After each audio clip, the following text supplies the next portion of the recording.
Ladies and gentlemen, we would like to welcome the former Secretary of Interior and Local Government, and other than Sir Ben-Hur Abalos Jr. Good morning!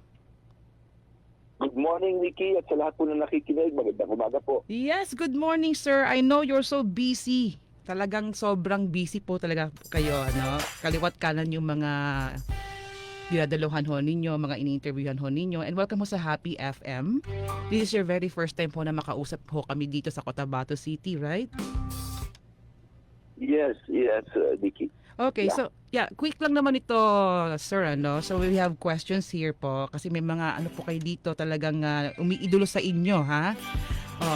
Ito po yung unang tanong namin, ano. Kayo po ay naging DILG secretary sa loob ng 2 taon at kayo ay isa sa mga napaka-produktibong DILG secretary. So ano po ang mga nagawa ninyo as DILG secretary? Well, siguro, Nikki, no, at of course, ating pong mga nakikinig dito po sa ating station is that ang DILG po kasi ay napakalawak, Nikki, no? We supervise the governors, the mayors, and the barangay captains, so, ang the SK. And then yung interior, para lang alam ng mga nakikinig natin, just 2 words lang, public safety and peace and order.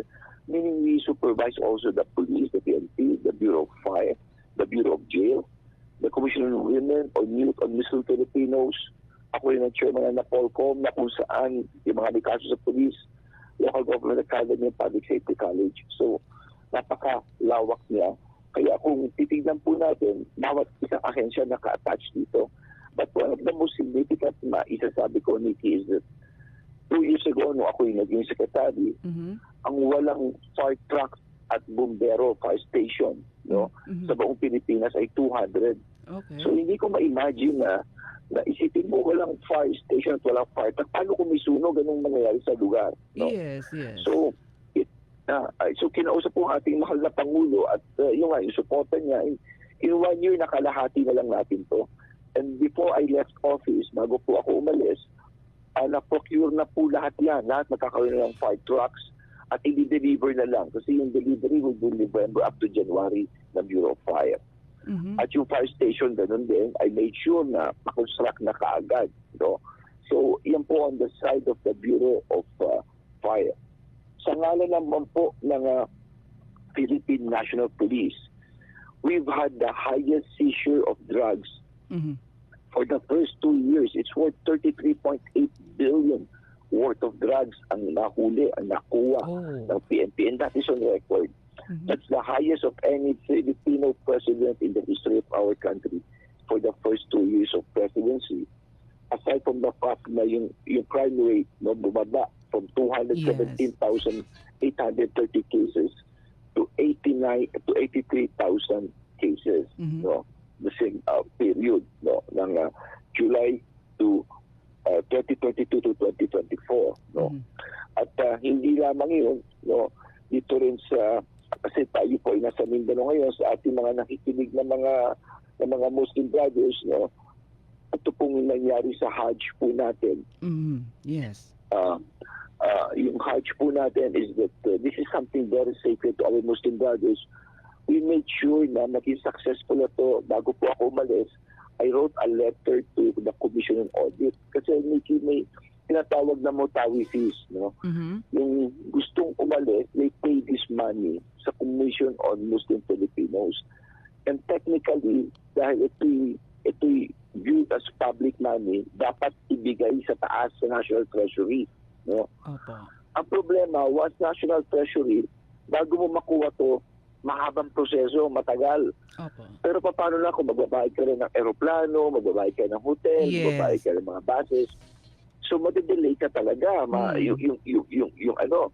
So, sumulat ako noon sa COA, kasama ko si Secretary Mamukid.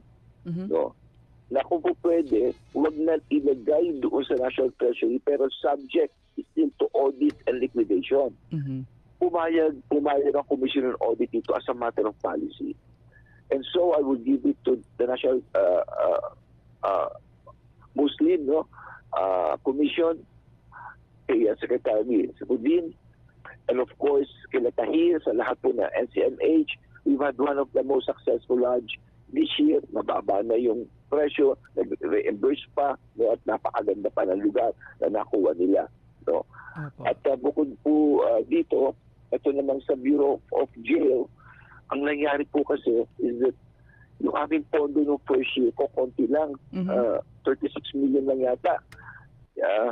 So sabi ko rin sa ating jail, you think out of the box. Kako, hindi tayo buong Pilipinas ito.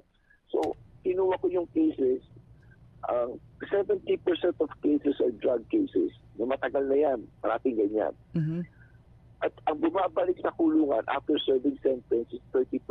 1 out of 3, no, Nikki. Opo. Sa bawat 3 makakalaya, isa bumabalik. Oh. So sabi ko, that's called the reoffending rate. And sabi ko, ito gawin natin. Ang gawin natin, kako, huwag nating pabalikin sa kulungan. Yes. Bakit? Ano yung problema nila? Number 1, wala silang trabaho, ipabigay lang silang tanggapin, wala silang skills. So what we did, sa kulungan pala, may skills training na, may college program pa. Paglabas ng kulungan, we made an agreement with the Department of Labor na lahat ng lalabas sa kulungan makakatrabaho under the TUPAD program. So they had work. At ayun, bumaba kagad ng 3% ang first year. But before I left office, I made sure that may pera sila. I think it's more than 3 billion na ipapagawa for sa mga bagong kulungan. No, Nikki? So ilan lang yan. Actually, marami pa ito pero baka pumagsal ang ating interview. No? So ilan na po yan sa mga nagawa po natin. Yes, that's good, sir. Sir, no? Ito nga, bilang dating DILG Secretary at syempre alam kong 15 years po kayo sa Mandaluyong na nag-mayor, right? Nag-councilor pa kayo, nag-congressman. Familiar po kayo sa local government code, right? So sa tingin nyo ba, may depekto na ng batas at kailangan ng itugma sa panahon ngayon? Well, alam mo, Nikki, sa nakikinig natin, itong local government code ay parang Biblia, no, ng mga gobyerno. Ano ba ang role ng barangay captain, ng gobernador, ng mayor, no? At ano ang role ng national government na Malacanang? Yes.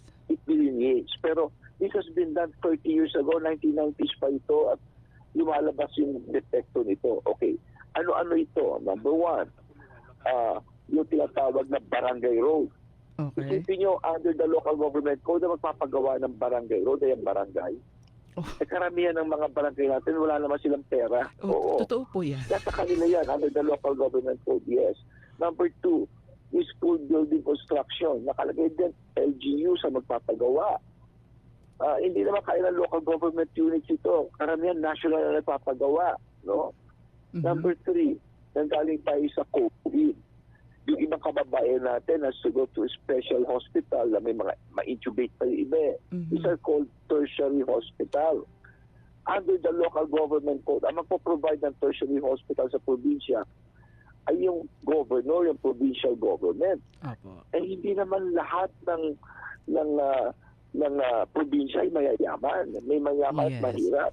Yes. So paano yung hindi kaya magkaroon ng tertiary hospital? Kawawa naman yung mamamayan. Opo. So ako, for me, it should be the national government who should have these hospitals in these areas.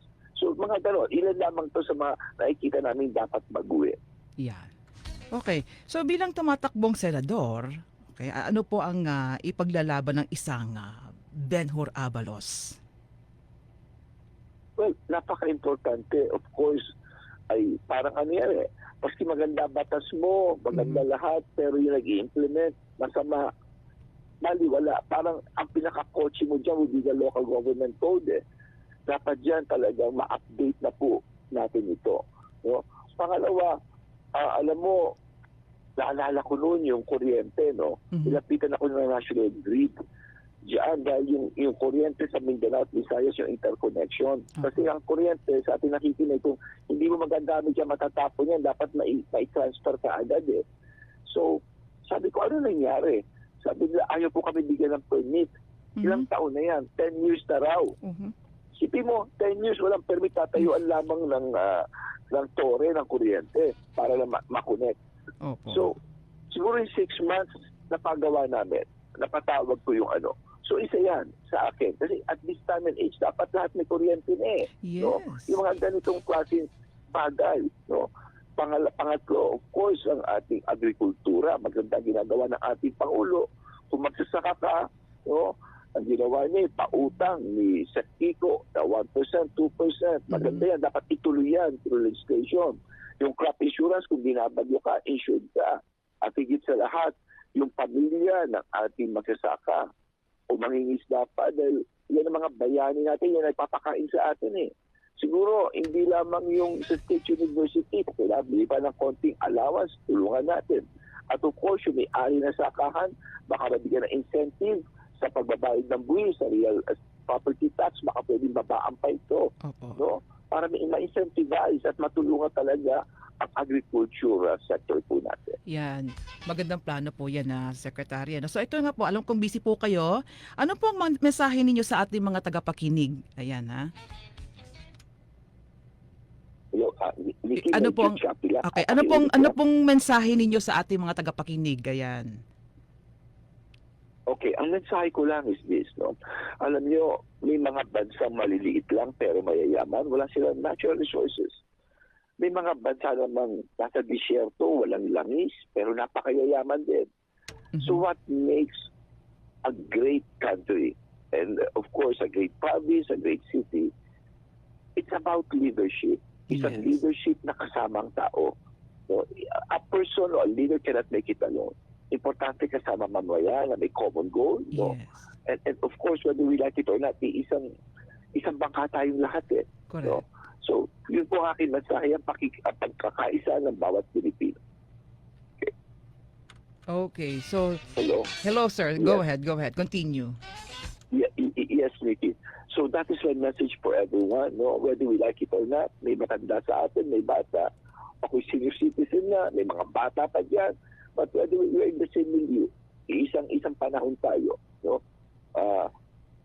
For us to be a great country is for us to be united. Not only in policies and thinking, but likewise in achieving this goal. Okay? Yes. Maraming salamat. Maraming salamat. There you go. The former Secretary of the Interior and Local Government of the Philippines, si Sir Ben-Hur Abalos Jr. Thank you for spending your morning ho dito po sa Happy FM.